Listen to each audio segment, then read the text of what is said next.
గీతా మధురిమలు కర్మయోగాని ధర్మాచరణగా. కృష్ణ పరమాత్మ 3వ అధ్యాయం అయిన కర్మయోగంలో కర్మయోగం సూత్రాలు 4 చెప్తున్నాడు.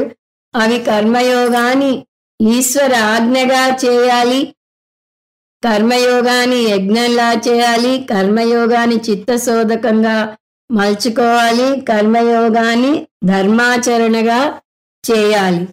ఇప్పుడు మనం కర్మయోగాన్ని ధర్మాచరణగా ఎలా చేయాలో చూద్దాం. అది కృష్ణ పరమాత్మ 3వ అధ్యాయంలో 14వ శ్లోకంలో చెప్పాడు. అన్నాద్భవంతి భూతాని పర్జన్యాదన్న సంభవః యజ్ఞాద్భవతి పర్జన్యః యజ్ఞ కర్మ సముద్భవః. 14-15 శ్లోకాల్లో కర్మయోగాన్ని ధర్మంగా వర్ణిస్తున్నాడు కృష్ణ పరమాత్మ. సృష్టిలో సమతుల్యతను నిలిపేది ధర్మం. మనం ద్వీపంలా ఒంటరిగా లేము, సమాజంలో ఒక భాగంగా ఉన్నాం.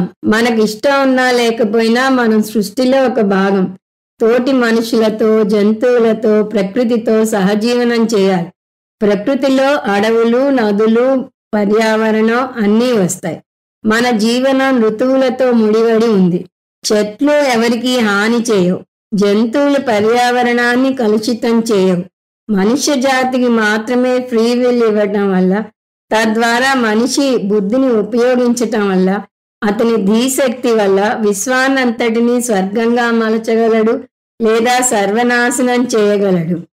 అందువల్ల మనిషి దేవుణ్ణి నమ్మినా నమ్మకపోయినా, మోక్షాన్ని నమ్మినా నమ్మకపోయినా, పుణ్యాన్ని నమ్మినా నమ్మకపోయినా, చిత్తశుద్ధిని నమ్మినా నమ్మకపోయినా, ప్రకృతిలో సమతుల్యత నిలపడం కోసమైనా కర్మయోగాన్ని పాటించాలి.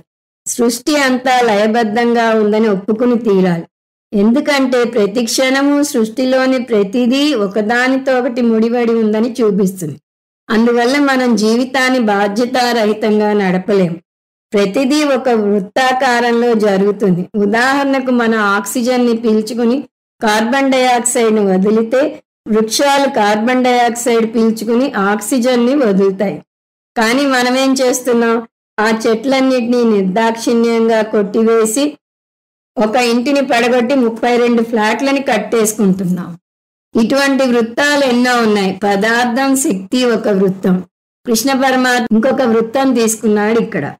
అన్నాద్భవంతి భూతాని, అన్ని జీవరాశులు అన్నం నుంచి పుట్టాయి. అది మనకు ప్రత్యక్షంగా కూడా అనుభవమే. అన్నం తినకపోతే నీరసించిపోతాం. ఈ శరీరం అన్నం నుంచి పుట్టింది. భూతాని అంటే అన్ని జీవరాశులు. అన్నం అంటే అన్నమే కాదు, ఆహారం. పర్జన్యాద్ అన్న సంభవ, వాన వల్ల అన్నం వస్తుంది. వాన మీదే పంటలు ఆధారపడి ఉంటాయి. అతివృష్టి అనావృష్టిలో ఏదొచ్చినా పంట సరిగా పండదు. యజ్ఞాద్భవతి పర్జన్య, పుణ్యం వల్ల వాన కురుస్తుంది. ఇక్కడ యజ్ఞం అంటే అపూర్వం లేదా అద్భుతం, కనపడని అంశం వల్ల వాన కురుస్తుంది. అందువల్ల దానిని అదృష్టం అని, పుణ్యం అని అంటారు. పుణ్యం వల్ల వానలు కురవటం ఏమిటి, ఏదో కట్టుకథలా ఉంది అనకండి.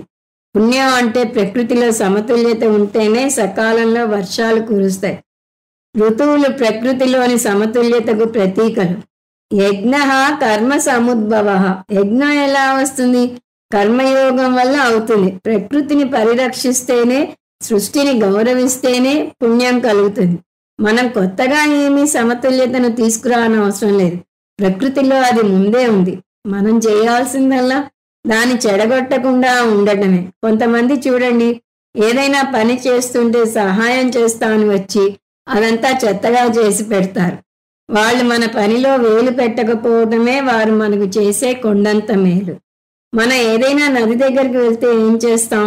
చల్లగా ఉందేమోనని ముందు కాలు పెట్టి చూస్తాం. శాస్త్రం అలా కాదు. ముందు నమస్కారం చేయండి, తర్వాత ప్రోక్షణం చేయండి, ఆ తరువాత నీటిలోకి దిగండి అంటుంది. తమిళంలో ఒక సామెత ఉంది.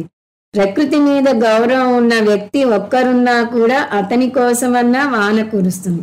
ఇప్పుడు వృత్తం మళ్ళీ ఒకసారి చూస్తే, మనం అన్నం నుంచి పుట్టాము, అన్నం వాన నుంచి పుట్టింది, వాన పుణ్యం నుంచి పుట్టింది, పుణ్యం కర్మ నుంచి పుట్టింది. కర్మ ఎక్కడి నుంచి వచ్చింది? నా నుంచే వచ్చింది. ఆ విధంగా కర్మ, నేను ఒకదాని మీద ఒకటి పరస్పరం ఆధారపడి ఉన్నాం.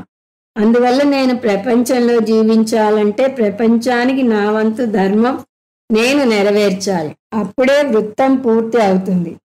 నేను తింటుంటే నేను తీసుకుంటున్నాను, నేను పని చేస్తే నేను ఇస్తున్నాను. ఆ విధంగా వృత్తం పూర్తి అవుతుంది. పుణ్యం నేను చేసిన కర్మ నుంచి పుట్టింది అని చూసాము. 15వ శ్లోకంలో కర్మ ఎలా చేస్తాము అంటే వేదాలు జీవన విధానాన్ని సూచించాయి అని వస్తుంది. కర్మ గురించి మనకు వేదాల వల్ల తెలుస్తుంది. వేదాలు సాక్షాత్తు భగవంతుని నుంచే వచ్చాయి. అందువల్ల ఈ వైదిక బోధ సర్వవ్యాపకం. వైదిక సాంప్రదాయం ఎక్కడెక్కడ ఉంటే అక్కడంతా వైదిక బోధ ఉంటుంది. ముఖ్యంగా నిత్యం యజ్ఞే ప్రతిష్ఠితం. ఎక్కడ యజ్ఞం జరుగుతుందో, ఎక్కడ త్యాగం ఉందో, ఎక్కడ దానం ఉందో అక్కడ వైదిక బోధ నెలకొని ఉంటుంది. ఆ విధంగా కర్మయోగ సూత్రం అయిన 4వ సూత్రాన్ని ఇక్కడ చూసాం. అది కర్మయోగాన్ని ధర్మాచరణగా చేయాలి.